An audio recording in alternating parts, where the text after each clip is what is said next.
We go to the wilderness to find ourselves, to escape the noise of our lives and connect with something raw and real. We pack our tents and our trail mix, believing we are prepared, believing we are in control. But the wilderness has its own rules, its own ancient secrets. It is a place where the line between adventure and tragedy is as thin as a whisper on the wind. This is the story of a family who went looking for connection and found a void. A story of a teenage boy who stepped off a well-worn path to capture a perfect sunset and walked into an impossible mystery.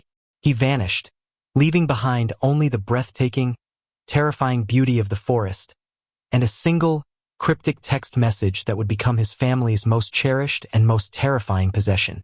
Before we hike into this heart-wrenching mystery, please take a moment to subscribe to our channel and click the notification bell. You will want to follow every twist and turn of this trail.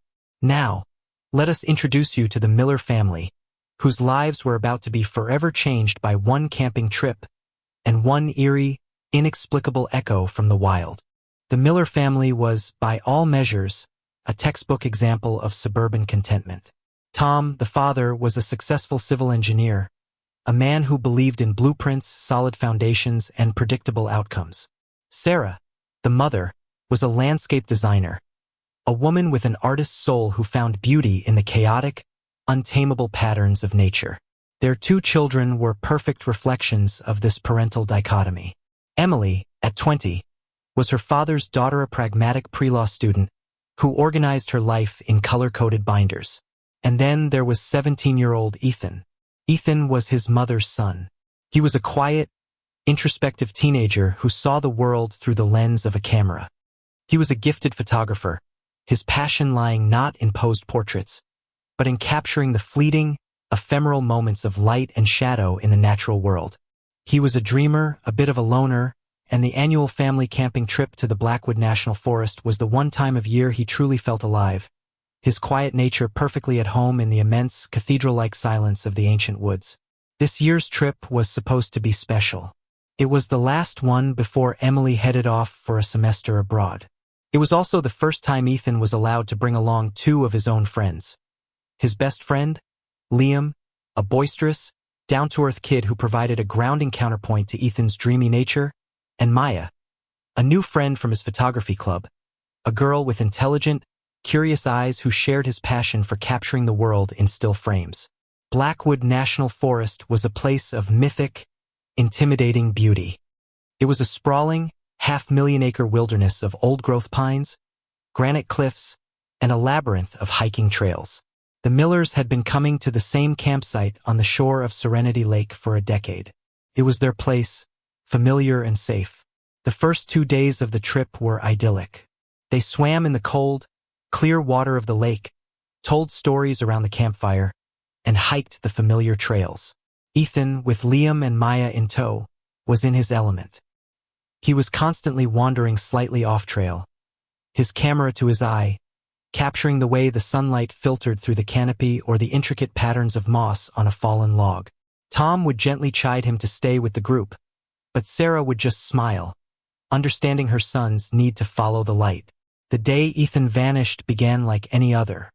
It was their last full day, and the group decided on a moderately challenging 5-mile hike to a place called Eagle's Peak, a granite outcrop that offered a panoramic view of the entire valley. The hike was beautiful, the air crisp and clean. They reached the peak in the early afternoon, the view even more breathtaking than they remembered. They ate their packed lunches, took photos, and reveled in the feeling of being on top of the world. As the afternoon began to wane, Tom started gathering everyone for the hike back down. They needed to be back at the campsite before dusk. But Ethan was hesitant. He was staring at the western sky, a look of intense, artistic calculation on his face. "Dad, can I stay up here for a little while longer?" he asked. "The golden hour is about to start. The light from here is going to be insane. I just want to get a few shots." The golden hour, that magical, fleeting period just after sunrise or before sunset, was Ethan's holy grail. It was a photographer's dream, when the light is soft, warm, and casts long, beautiful shadows. Tom was reluctant. "Ethan, the trail gets tricky in the dark. It's not safe. I won't be long, Ethan insisted. I promise. Liam and Maya can stay with me. We'll be right behind you. We have flashlights. We'll be fine. After a brief negotiation, a compromise was reached. Tom, Sarah, and Emily would head down at a slower pace. Ethan, Liam, and Maya could stay for another 30 minutes. No more, and then they had to start back. You have your phone?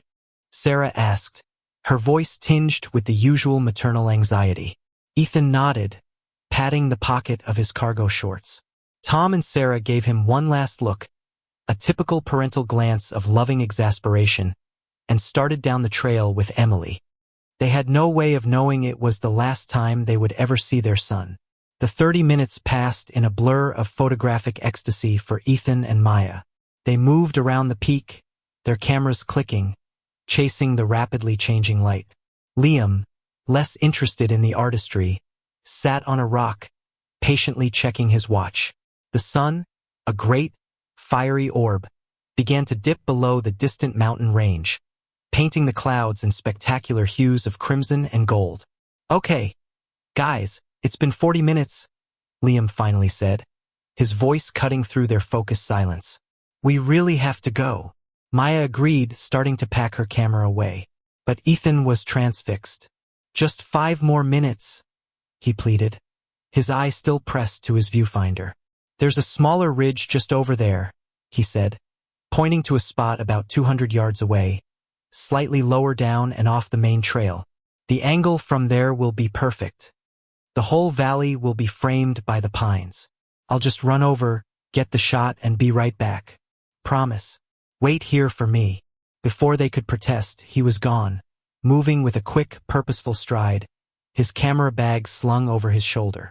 They watched him disappear into a copse of trees that separated the main peak from the smaller ridge.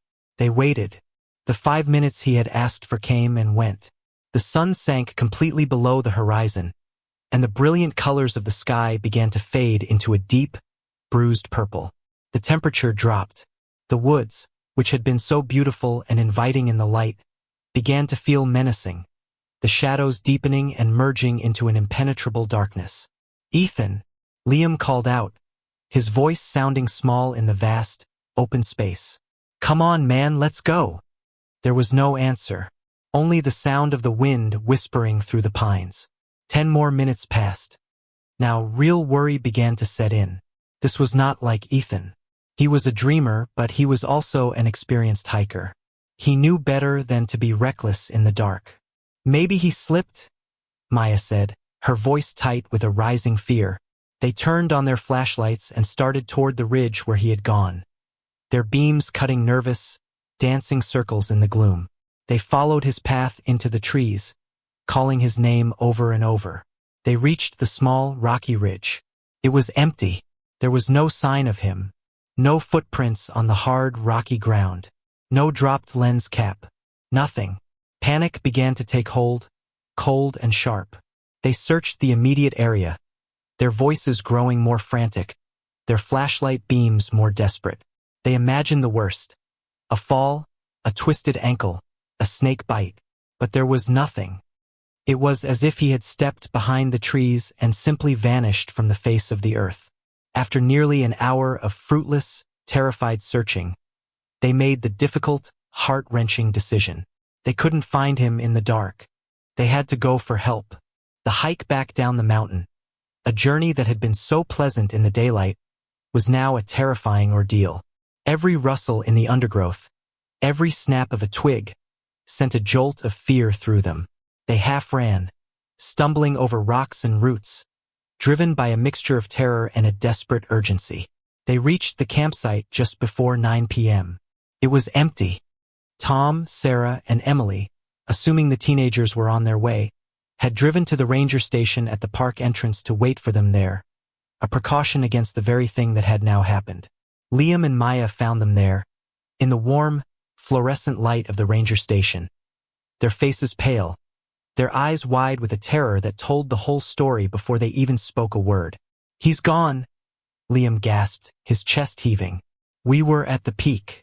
He walked over to a ridge to take a picture, and he just disappeared. We can't find him. The world tilted on its axis for the Miller family.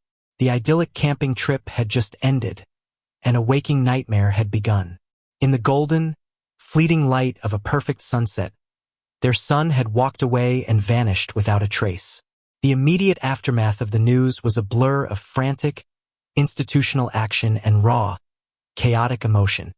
The ranger on duty, a calm, middle-aged man named Mark Davis, immediately mobilized a small initial search team. He took detailed, separate statements from a distraught Liam and Maya, his questions methodical and precise, trying to establish a timeline, a last known location, a psychological profile of the missing boy. For the Miller family, the fluorescent-lit ranger station became the first stage of a personal hell. The initial shock gave way to a tidal wave of adrenaline and disbelief. This was a mistake, a misunderstanding. Ethan was a smart kid. He was an experienced hiker. He had probably just gotten turned around and was, at that very moment, making his way back, embarrassed and apologetic. This was a story they repeated to themselves and to each other, a fragile mantra against the encroaching darkness. Tom went into engineer mode, demanding maps, questioning Davis about search grids and protocols, trying to impose a logical, systematic order on a situation that was rapidly spiraling into chaos. Sarah, in contrast, seemed to fold in on herself, her face a pale mask of anguish, her hands clutching a photo of Ethan on her phone as if it were a religious icon. Emily, true to form, became the family's anchor, the stoic, practical center, dealing with the logistics, making the necessary phone calls, her own terror buried under a thick layer of forced composure. As the hours of the night bled into the cold, gray light of dawn, the scale of the operation exploded. The small initial team swelled into a massive search and rescue effort. Blackwood National Forest's emergency protocols kicked in. More than 100 searchers, professional park rangers, trained volunteer teams, local sheriff's deputies were assembled for a pre-dawn briefing. A helicopter was brought in, its blades chopping the morning air, to conduct an aerial search as soon as the sun was fully up. K-9 units, their dogs trained specifically for human scent, were deployed to the peak. Ranger Davis, who had seen his share of lost hikers over his 20-year career, was grimly optimistic. 90% of the time, we find them within the first 24 hours, he told the Millers, his voice a practiced, reassuring baritone. They're usually cold, scared, maybe a little banged up, but they're okay. The area he was in is rocky, but there are no major cliffs or ravines right there. We'll find him. But as the first day of the search wore on, that optimism began to fade, replaced by a growing, gnawing sense of unease. The search was methodical, exhaustive. The teams formed long lines and swept the area around Eagle's Peak, their eyes scanning every inch of the ground. The dogs cast back and forth, their noses to the earth. The helicopter circled overhead, its powerful cameras searching for any flash of color, any sign of life that was out of place in the green and gray landscape. They found nothing, not a single solitary trace of Ethan Miller. No footprints, the ground was too hard and rocky. No snapped twig or scuff mark. No dropped piece of equipment. No scrap of clothing caught on a branch. The K-9 units found his scent trail at the peak, where he had been with his friends, but the trail went cold, vanishing completely at the edge of the copse of trees he had walked into. It was as if he had literally stepped out of existence. For the Miller family, the day was an agonizing, slow-motion torture. They were sequestered in a private room at the ranger station, the minutes stretching into agonizing hours, every crackle of the radio, every new team returning empty-handed. Another small death to their dwindling hope. The local media had gotten wind of the story, and a small, ghoulish encampment of news vans had sprung up at the park entrance, their cameras trained on the station, waiting for a soundbite of the family's grief.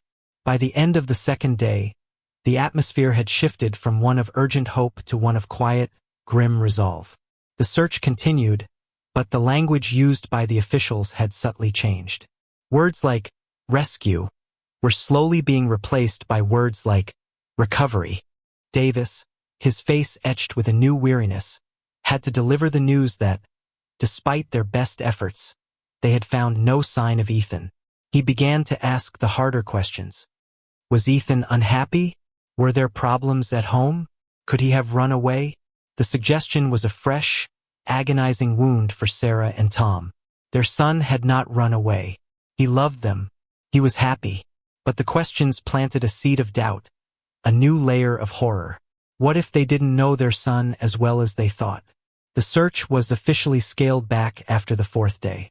A smaller, limited continuous search would remain in effect, but the massive, coordinated effort was over. The volunteers went home. The news crews packed up, moving on to the next tragedy. Hope, for the Miller family, had become a flickering, guttering candle in a hurricane. And then, on the fifth day, the echo came. They were back in their silent, hollow-feeling home, the familiar rooms now alien and menacing, every corner a reminder of their missing son. They were trying to navigate the surreal, awful logistics of a life put on hold. Emily was sitting at the kitchen table, her laptop open, numbly canceling her plane ticket for her semester abroad. Her phone, which had been silent for days, suddenly buzzed. She glanced at it, expecting another text of condolence from a friend. But the name on the screen made the air rush from her lungs. It was Ethan. Her hands trembled as she unlocked the phone. A single text message was on the screen. It had been sent just moments before. It was not a message of reassurance. It was not a call for help. It was 6 surreal, terrifying words. It's not the trees, it's the roots. They sing. Emily stared at the screen, her mind unable to process what she was seeing. She screamed. Tom and Sarah came running. She showed them the phone. They read the words, their faces a mixture of wild, ecstatic hope and pure, cold terror. He was alive. He had his phone. He had sent a message. But what did it mean? It was a line from a surrealist poem, a lyric from some obscure song, a riddle from a madman. It was not the message of a lost boy. It was the message of a ghost.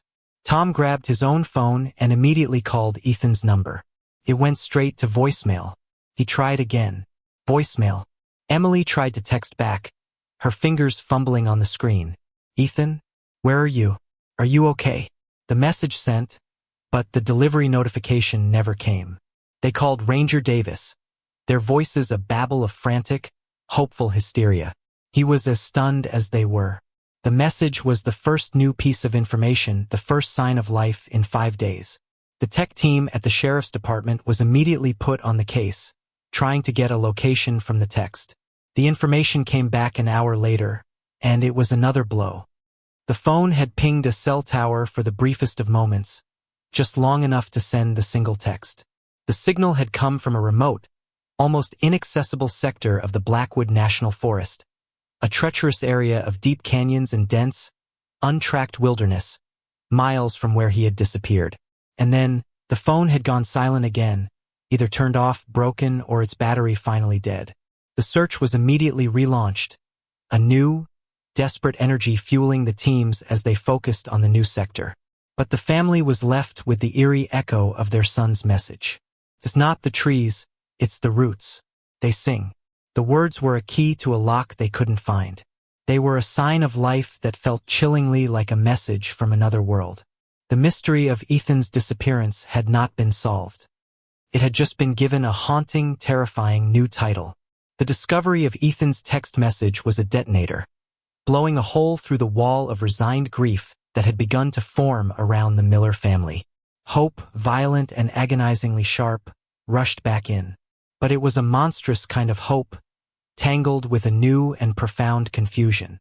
The search, which had been winding down into a grim, methodical recovery operation, was re-energized with a frantic, almost desperate urgency. The focus shifted to the new sector, a vast and forbidding swath of wilderness known to the park rangers as the Grizzly Maze. It was a treacherous landscape of steep, narrow canyons, dense, impenetrable thickets of manzanita, and unstable rockfalls. It was an area largely off-limits to casual hikers, a place where the park's carefully maintained trails dissolved into a wild, untracked chaos. The very idea that Ethan could have traveled the 15 rugged, trail-less miles from Eagles Peak to this location in the dark seemed almost impossible. The renewed search was a logistical nightmare. The terrain was too dangerous for large, sweeping lines of volunteers. It required smaller, highly skilled teams of professional search and rescue climbers and mountaineers. The helicopter, which had been so useful for surveying the open peak, was now less effective, the deep, narrow canyons concealing whatever lay at their bottom from aerial view. For 3 days, these elite teams rappelled into ravines and picked their way through the unforgiving landscape, their radios crackling with a monotonous, frustrating report. Sector clear. No sign. Moving to the next grid. Back at their home, which had transformed from a sanctuary into a command center of grief, the Miller family was engaged in a different kind of search. They were no longer waiting passively for news. They were detectives, cryptographers, and archaeologists of their son's mind, and the cryptic text message was their Dead Sea Scroll. The 6 words, "It's not the trees, it's the roots they sing," were scrawled on white boards, typed into search engines, and whispered in the dead of night. They became a maddening, obsessive mantra. The family, once united in their shared sorrow, began to fracture under the strain of their individual interpretations. Tom, the engineer, attacked the problem with a desperate, methodical logic. He believed the message was a literal geographical clue. He spent his days and nights hunched over topographical maps of the Grizzly Maze, his face illuminated by the glow of his computer screen. He searched for landmarks, for local names, for anything that could correspond to the words. Was there a place called the Singing Roots? An old mining claim? A rock formation that looked like roots? His search was exhaustive, a frantic attempt to impose order on the irrational. His frustration grew with every dead end, his temper fraying, his interactions with his family becoming clipped and impatient. Sarah, the landscape artist, took a different, more intuitive path. She felt the message was not a map, but a feeling, a spiritual echo from her son. She delved into the folklore of the region, spending hours in the local library's archives, reading about Native American myths and the whispered legends of the early settlers. She found stories of strange geological formations in the Blackwood Forest, of underground rivers that were said to create humming, resonant frequencies that could be felt through the earth. She found tales of people who had gotten lost in the woods and claimed to have been led astray by music coming from the ground. To Tom, this was sentimental, useless nonsense. "We need facts, Sarah, not fairy tales," he would bark, their arguments becoming another source of pain in the strained, silent house. Emily, caught between her parents' 2 opposing philosophies, conducted her own, more personal investigation. She became the archivist of her brother's life. She methodically went through his bedroom, every book, every notebook, every scrap of paper, searching for the source of the phrase. Was it a line from a poem he had read? A lyric from a song by one of his obscure indie bands? She logged into his social media accounts, his email, his cloud storage, feeling like a thief, a violator of his privacy, but driven by a desperate need to understand. She found his playlists, his journals filled with adolescent angst and photographic aspirations, his beautiful, haunting photos. She found 100 different facets of the brother she thought she knew, but she did not find the 6 words that now defined him. The text message had given them a sign of life, but it had also given them an impossible, maddening riddle. It was a single, cryptic clue in a case with no other evidence. Liam and Maya were interviewed again, and again their story never wavered. They had seen him walk into the trees, and he had never come out. The police, though sympathetic, were growing increasingly frustrated. They had poured immense resources into the search, fueled by the hope of the text message, but the trail was as cold as the granite cliffs of the maze. After a week of intense, fruitless searching in the new sector, Ranger Davis had to make another visit to the Miller home. He sat at their kitchen table, a place now covered in maps and research notes, and delivered the news they had been dreading. "We've exhausted the search area," he said, his voice heavy with a professional weariness that couldn't mask his genuine sympathy. "My teams have covered every grid, every canyon, every searchable inch of that sector. We have found nothing. I have to be honest with you. We can't sustain this level of operation indefinitely." We'll keep a ranger assigned to the case, we'll follow up on any new leads, but the active, large-scale search, we have to call it off. The words were a death knell. The brief, frantic hope that the text had ignited was extinguished, leaving behind an even deeper, more profound darkness. They were alone now, abandoned by the official world, left with nothing but their grief, their fracturing family, and a riddle that was beginning to feel like a cruel, cosmic joke. The silence that descended on the house after Ranger Davis left was the silence of utter, absolute despair. The weeks that followed the end of the second search were a descent into a new kind of hell for the Miller family. The world moved on as it always does. The news cycle forgot Ethan's name. Friends, unsure of what to say, stopped calling. The family was left to drift in the vast, silent ocean of their loss, each member isolated on their own island of grief. The house became a tomb, haunted by the ghost of a boy who was not even confirmed to be dead. Tom retreated completely into his work, taking on extra projects, working 16-hour days, using the rigid logic of engineering as a bulwark against the emotional chaos that threatened to consume him. He stopped looking at the maps. To admit there was no logical answer was to admit defeat, and he could not bear that. He and Sarah barely spoke, their shared grief a chasm too wide to bridge. Sarah, in contrast, seemed to be fading. She stopped working, her own beautiful garden growing wild and untended.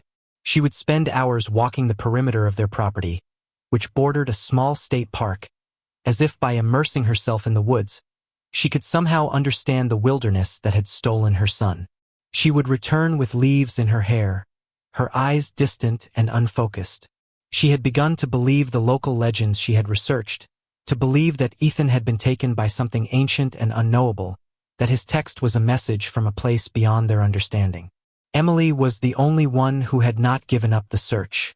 While her parents had retreated into their separate solitudes, she continued her relentless, digital excavation of her brother's life. It was her penance, her purpose. She organized his thousands of digital photographs, categorizing them by date and location, creating a visual timeline of his entire adolescence. It was a heartbreaking task, watching her brother grow up again on a screen, his shy smile slowly gaining confidence, his artistic eye becoming more and more sophisticated. She was not looking for a clue anymore. She was simply trying to hold on to him, to keep his memory from becoming as blurry and indistinct as a photograph left too long in the sun. The discovery, when it came, was not a sudden, dramatic breakthrough. It was a quiet, accidental stumble in the dark. It was a rainy Tuesday afternoon, 3 months after Ethan had disappeared. Emily was deep in his photo archives, looking at a folder from the previous summer. It was a collection of photos from a solo 2-day hiking trip he had taken to Blackwood, a trip she had barely remembered. She was clicking through the images, most of them beautiful but familiar shots of trees and rocks and water. And then she saw it, a series of 5 photos, taken in a part of the forest she didn't recognize. The images were dark, taken in what looked like the deep shade of a ravine. They were of the entrance to an old, abandoned mine, the kind that littered the less traveled parts of the forest, relics from a brief, failed gold rush in the 19th century. The entrance was a dark, menacing maw in the side of a hill, almost completely obscured by a cascade of overgrown vines and the gnarled, exposed roots of a massive, ancient pine tree that grew on the slope directly above it. Emily zoomed in on one of the photos. It was a close-up, artistic shot of the roots. They were thick and twisted, weaving over and around the mine entrance like a knot of petrified snakes. In the strange, shadowy light, they looked eerily organic, almost anatomical, like the larynx of some giant subterranean creature. It was a haunting, beautiful, and deeply unsettling image. Her heart began to beat a little faster. She looked at the file name of the photograph. Unlike his other photos, which were just numbered sequentially, Ethan had given this one a specific, cryptic title. He had named it singing_roots.jpg. The air left her lungs in a rush. It's not the trees, it's the roots. They sing. It wasn't a poem. It wasn't a song lyric. It was a landmark.